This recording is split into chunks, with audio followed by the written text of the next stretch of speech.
Okay, guys, this is the last chapter. I'm not going to do the whole thing. Again, it's just a booster.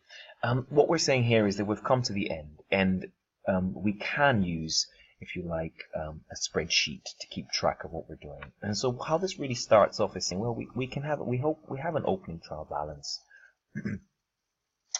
if you like, and we've put through all our events that have happened as we know them, and we just have adjustments that occur at the end, and these adjustments is what the accountant does.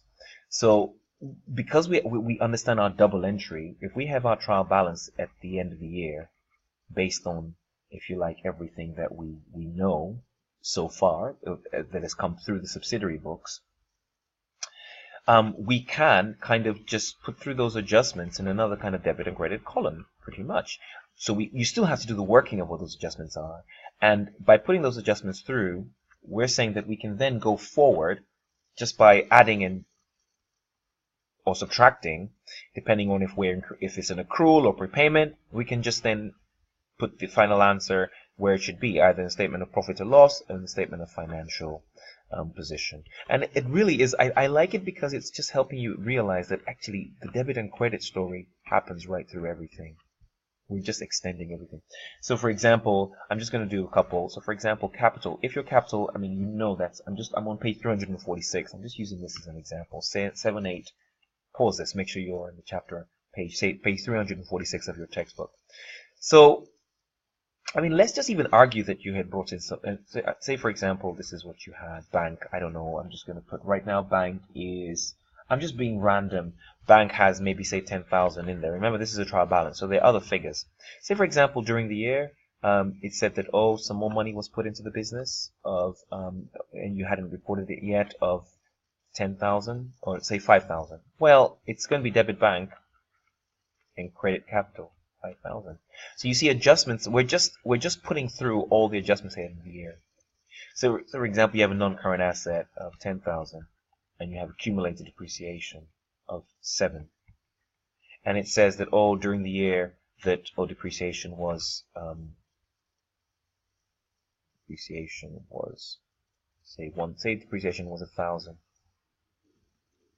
Well, oops, what we're saying is that, I lost my work.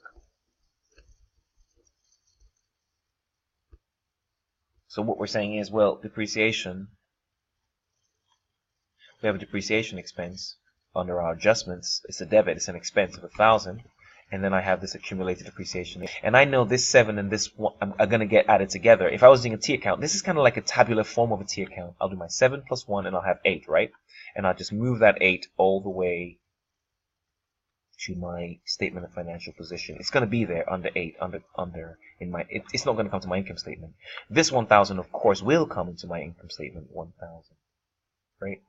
And so it's just basically saying, go through each thing, do the T account. I think it's still good to do the T account and then just put it in the right adjustment column if it's a debit or a credit.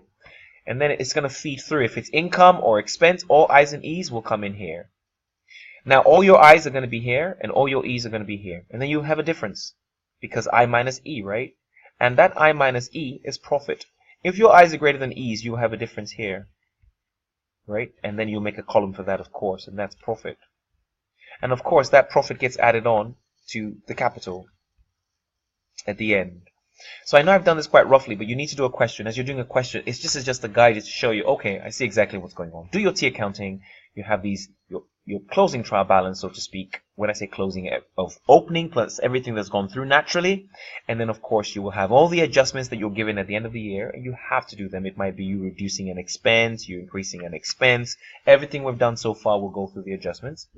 And then you add all the initial expense, so to speak, plus any adjustments, and that will feed through to the income statement. Or if it's a statement of financial position thing that has got some adjustment, that will go through to the statement of financial position, and then we just add everything down.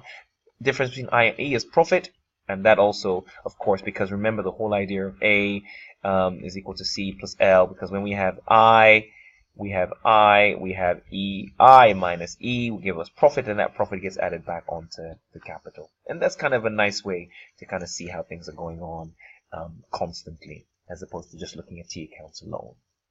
Okay, that brings us to the end of our booster courses. So go and do everything you possibly can, read the book, do all the questions, and then we'll carry on with our revision as normal. So I hope these booster courses shorts have been helpful. Great stuff.